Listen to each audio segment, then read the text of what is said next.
복음을 믿으라라는 제목으로 하나님의 말씀을 잠깐 증거하겠습니다.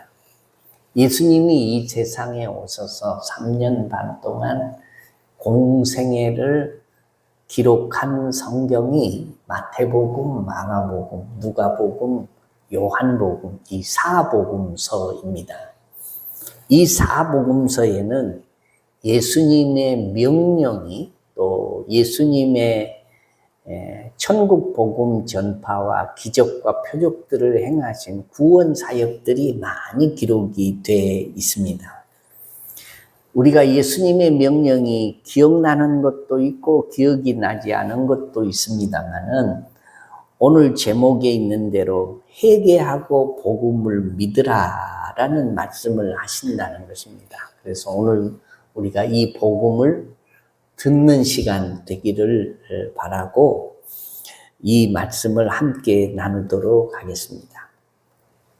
레미제라블이라는 영화를 보신 분이 계십니까? 이 영화와 소설 레미제라블의 주인공은 장발장이라는 사람입니다.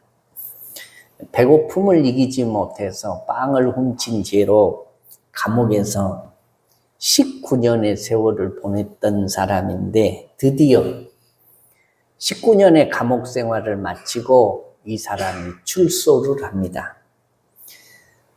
감옥에서 풀려나서 새 삶을 살려고 작정을 했는데 어디서도 머물 곳, 먹을 것, 또 일자리를 구하지 못하는 것입니다. 목구멍이 포도청이라고 먹어야 되겠다고 생각하고 이리저리 배회하다가 미리엘이라고 하는 신부의 도움을 받아서 하루 융숭한 대접을 받으면서 하룻밤 신세를 졌는데 아침에 나가면서 이 장발장이 그 집에서 은식기를 훔쳐서 달아납니다.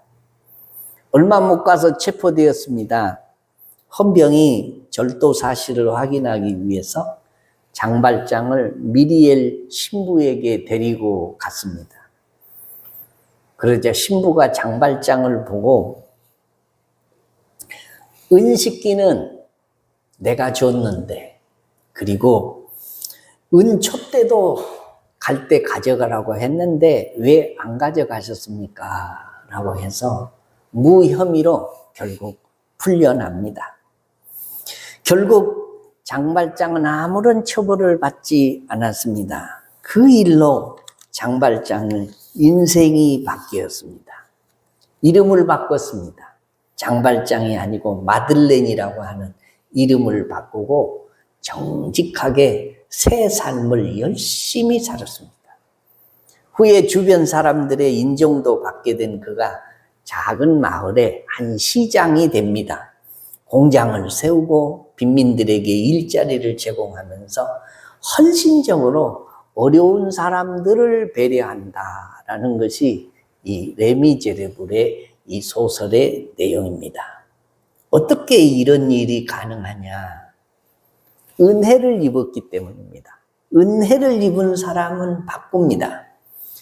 은혜를 입으면 삶이 변화되기 마련입니다. 다시 말해서 은혜의 결과는 변화입니다. 은혜의 결과가 변화라면 은혜 받은 사람이 가장 먼저 해야 할 일이 뭐냐라는 것입니다. 요단강에서 예수님이 세례를 받으십니다. 성령 세례가 비둘기같이 임합니다. 광야에서 40일 동안 금식 기도를 하십니다. 그리고 마귀로부터 시험을 받으십니다. 다 이기고 갈릴리로 내려오셔서 첫 설교가 뭐냐? 오늘 마가복음 1장 15절에 때가 찼고 하나님의 나라가 가까웠으니 회개하고 복음을 믿으라 하시더라 라고 말씀합니다. 예수님이 공생애를 지내는 동안에 제자들과 무리들에게 하신 첫 설교의 내용입니다. 예수를 믿는 죄인된 우리들이 가장 먼저 무엇을 해야 할 것임을 이게 지시하신 말씀인데 그게 뭐냐? 회개하고 복음을 믿으라 라는 것입니다. 회개하라고 하는 말은 하나님께로부터 떠나 있던 사람이 되돌아오는 것을 의미합니다마는 죄를 지었다는 사실을 후회하거나 지은 죄를 고백하는 데 그치지 않고, 이 회개라는 것은 헬라어로 메타노에오라는 말인데 그 뜻은 생각을 고치다라는 뜻이고, 또 현대 언어로 번역된 이 성경을 보니까 회개라는 명령을 이렇게 번역했습니다. 너희 인생을 변화시켜라. 그러니까 회개하라, 이 말이 너희 인생을 변화시켜라 라는 것입니다. 우리나라에는 공립학교와 사립학교가 있습니다. 그런데 대개 사립학교는 우리나라는 선교사들이 미션을 하기 위해서, 이 복음을 전파하기 위해서 세운 학교들입니다.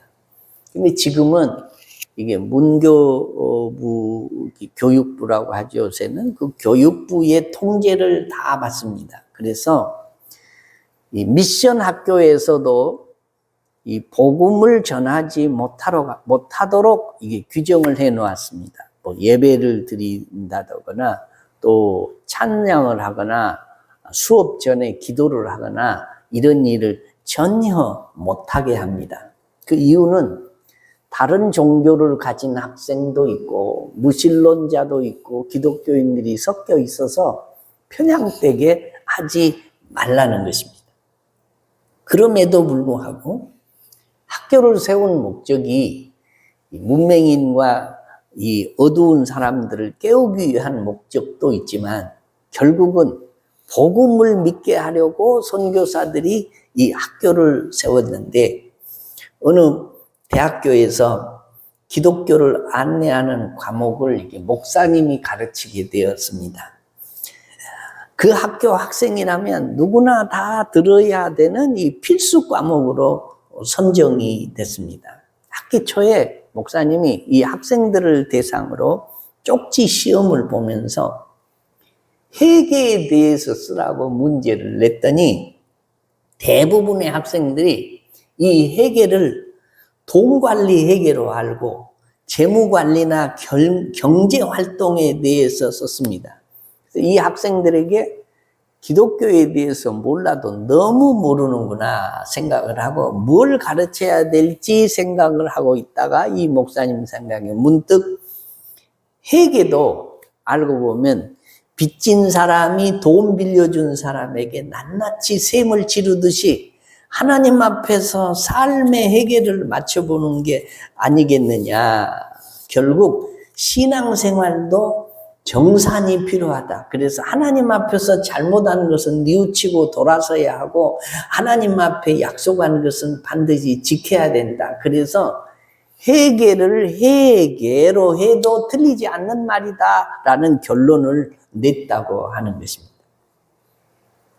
사탄은 우리를 유혹합니다. 죄를 지어도 아무도 모를 거야. 죄를 지어도 피할 길이 있어. 또 너만 죄 짓는 것이 아니라 다 죄 짓고 살아.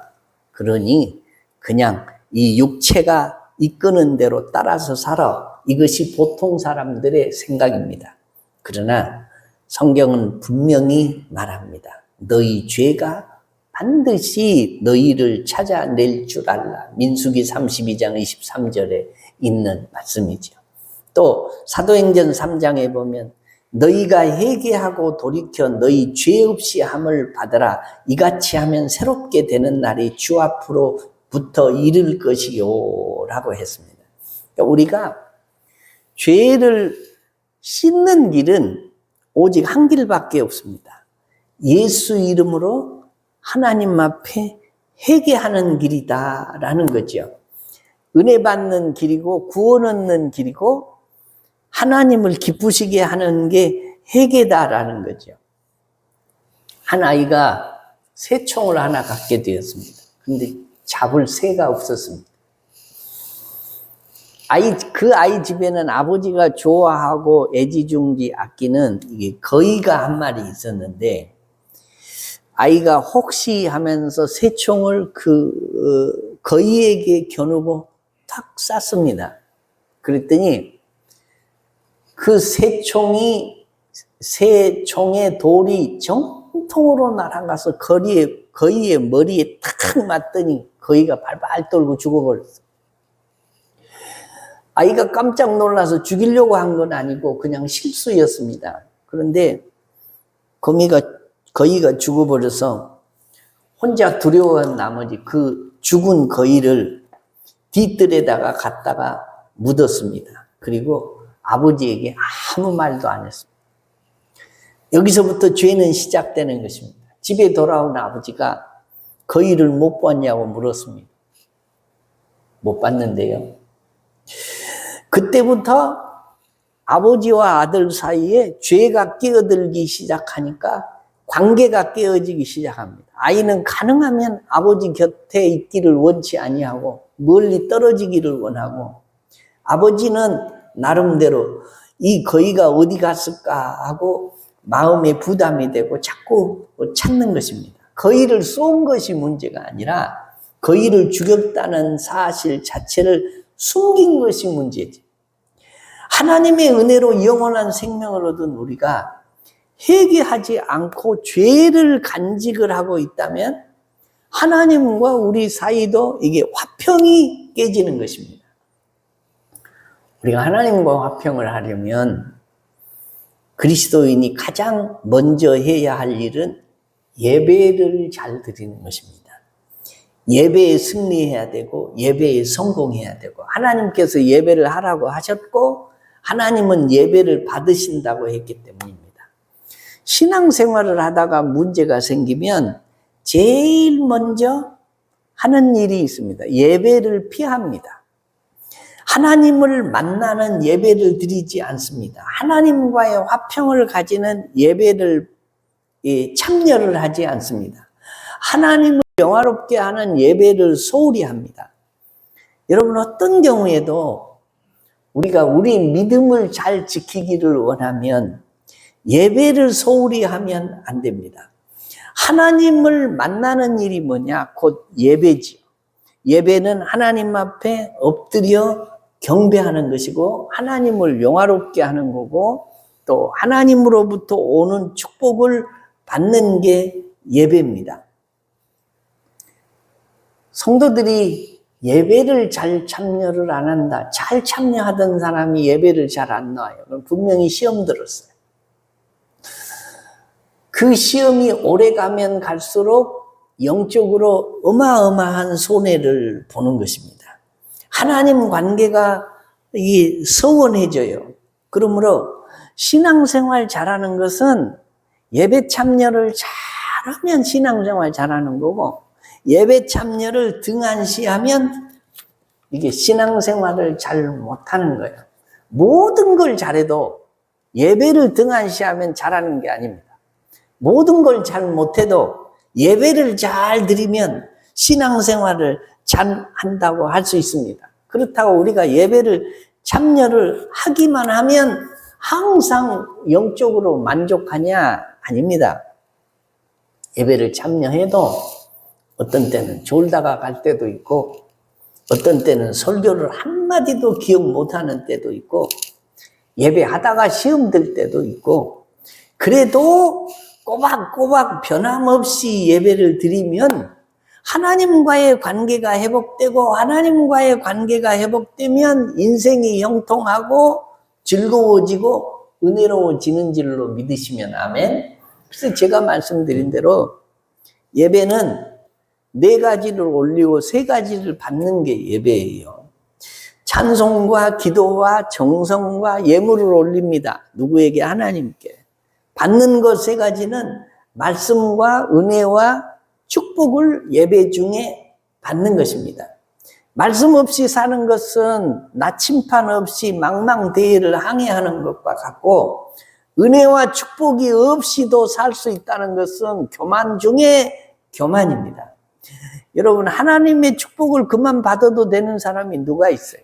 목사도 하나님의 축복을 더 받아야 되고, 여러분도 하나님의 축복을 더 받아야 우리가 이 세상을 복 있게 살 수 있는 줄로 믿으시면, 아멘.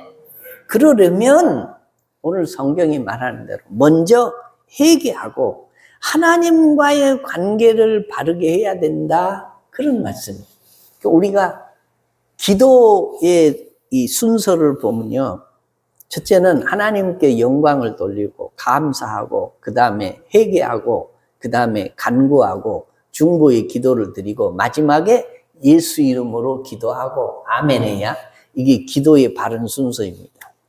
회개가 들어가지 않는 기도는 이게 기도의 원줄기를 파괴하는 거고, 이게 곁길로 나가는 거예요. 반드시 우리는 하나님 앞에 회개해야 된다라는 거예요. 믿는 자는 회개하는 거고, 또 회개하는 자는 믿는 자다. 세상 사람들은 회개를 안 해요.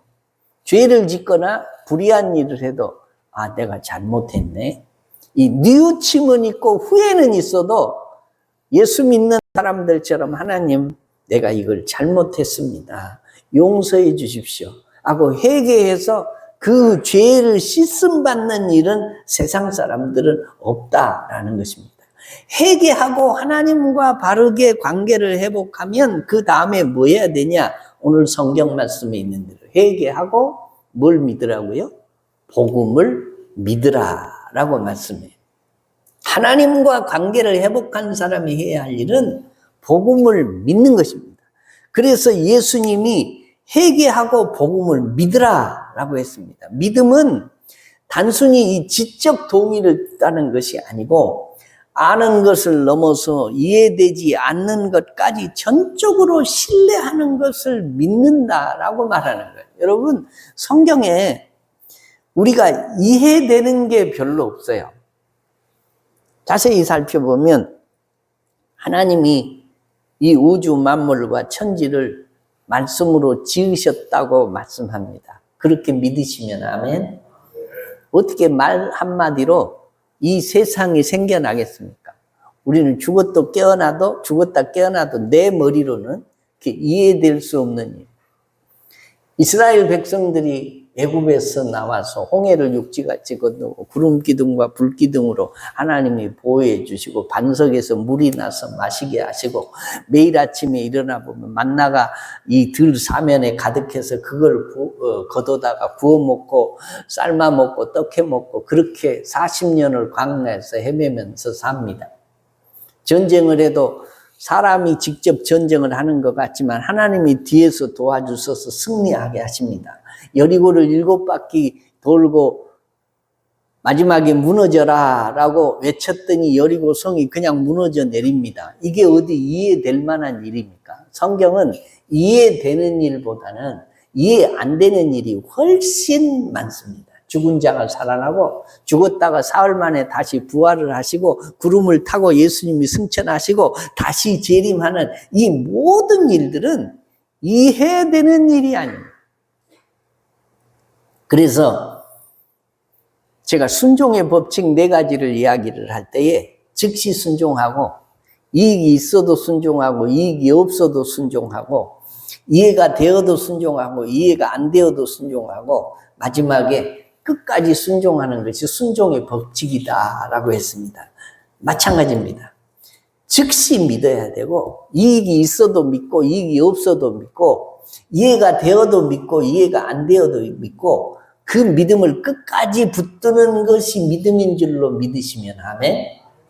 이해가 되는 것은 논리고 과학이지, 이해가 안 되니까 이게 믿음이 필요한 것입니다. 그래서 이 신앙생활은 다 믿음 생활이라고 해요. 믿음 생활. 이해가 안 되어도 하나님을 믿고, 성경 말씀을 믿고, 기적을 믿고, 능력을 믿고, 모든 것을 믿음으로 많이 해결되는데, 믿음이 없이는 하나님을 기쁘시게 할 수도 없고, 믿음이 없이는 기적을 볼 수가 없다. 믿음이 없이는 하나님으로부터 오는 축복을 받을 수 없다라고 말씀해요. 그래서 큰 믿음이 있으면 큰 축복을 받고, 작은 믿음이 있으면 작은 축복을 받고, 믿음이 하나도 없으면 하나님으로부터 오는 것은 받는 길이 없다는 것입니다. 그래서 우리가 믿음을 붙드는 것입니다. 세상에 발을 딛고 사는 그리스도인들은 세상 물 흐르는 대로 사는 것이 아니라 하나님 나라의 시민으로 하늘의 시민권자로 살아갈 수 있는 이유는 우리 속에 믿음이 있기 때문이고, 믿음이 있다는 말은 성령님이 내 속에 계신다는 것을 믿는 겁니다. 요한계시록 3장 20절에 이렇게 말씀해요. 볼지어다 내가 문 밖에 서서 두드리노니 누구든지 내 음성을 듣고 문을 열면 내가 그에게로 들어가 그와 더불어 먹고 그는 나와 더불어 먹으리라 라고 말씀했습니다. 복음을 믿는 사람은 예수 그리스도의 영, 다시 말하면 성령님을 우리 속에 모시고 사니 우리 몸을 고린도전서에 보면 성령의 전인 것을 알지 못하느냐라고 말씀하고 있습니다. 예수 믿는 사람은 성령이 우리 속에 계시기 때문에 하나님을 아버지라고 부를 수 있는 것이고, 성령님이 믿어지게 하니까 믿는 것이고, 성령님이 우리 속에 나를 성전 삼고 계시니까 그것이 구원이 된다. 성령님이 내 속에서 내가 세상을 떠날 때 내 영혼을 이끌고 천국으로 들어갈 것이기 때문에 성령님을 모시고 살면 그것이 구원이고, 그 속에 성령이 없으면 구원이 없는 거다라는 겁니다. 그래서 우리는 예수 그리스도의 심장으로 살아야 되는데, 바울 사도가 빌립보 교회 성도들에게 이 사랑의 마음을 전하면서 예수 그리스도의 심장으로 너희를 사모한다라고 했습니다. 복음을 믿는 사람의 심장은 예수 그리스도의 피로 거듭난 예수 그리스도의 심장이다. 내 심장 가지고는 복음을 믿는 사람, 회개한 사람처럼 살 수 없지만 그리스도의 심장을 가져야 우리가 믿는 사람처럼 살 수 있다. 그런 말씀입니다. 2010년에 미국 텍사스주에 살던 테일러라고 하는 13살 난 이 소녀가 가족들하고 같이 콜로라도에 가서 스키를 타던 중에 이게 구르고 굴러서 큰 사고를 당했습니다.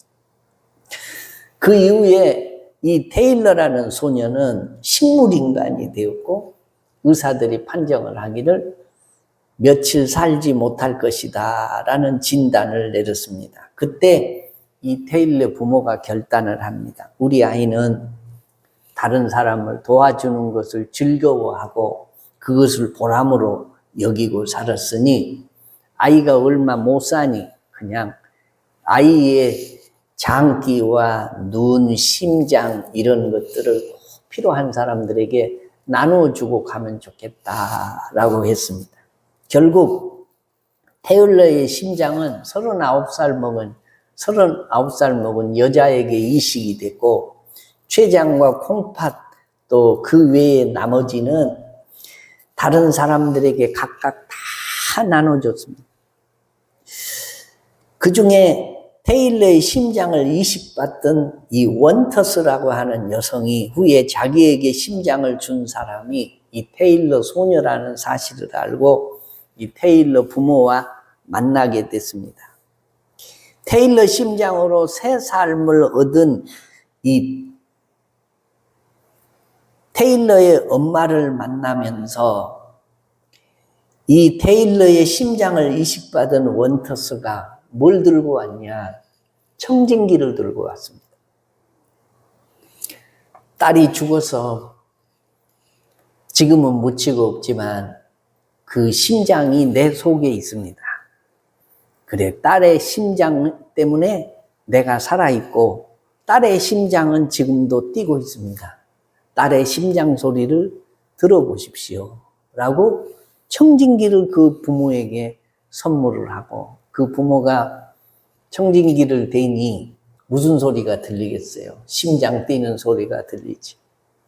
딸은 이미 죽었지만 그 딸의 심장이 지금 살아서 이 사람을 살리고 있다는 것을 깨닫고 정말 잘한 일이다 라고 큰 보람을 가지고 그 여자를 볼 때마다 그 딸을 생각하고 딸이 살아있는 것을 같이 느끼며 살았다라는 것입니다. 무슨 얘기냐? 예수 믿는 사람의 이 심장은 그리스도의 심장입니다.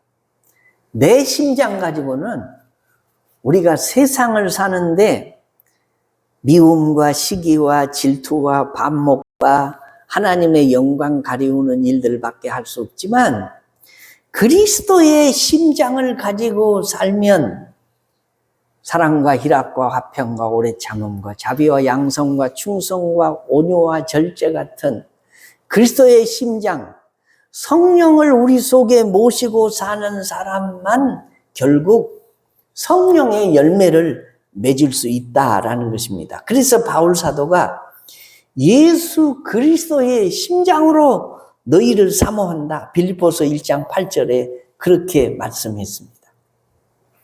사랑하는 성도 여러분, 예수 그리스도를 믿는 사람은 두 가지를 반드시 해야 합니다. 회개해야 되고 그 다음에 복음을 믿어야 됩니다. 복음을 믿는 것이 회개를 통해서 믿어지는 것이고 믿음이 있다고 하면 반드시 회개해야 됩니다. 수레의 두 바퀴처럼 회개하고 믿고 믿고 회개하고 믿는 사람은 반드시 회개라는 과정을 거치게 되는 것이고 회개하는 사람은 반드시 믿게 돼 있다는 것입니다. 말씀을 마치면 이렇습니다. 회개와 믿음은 신앙생활의 기본입니다.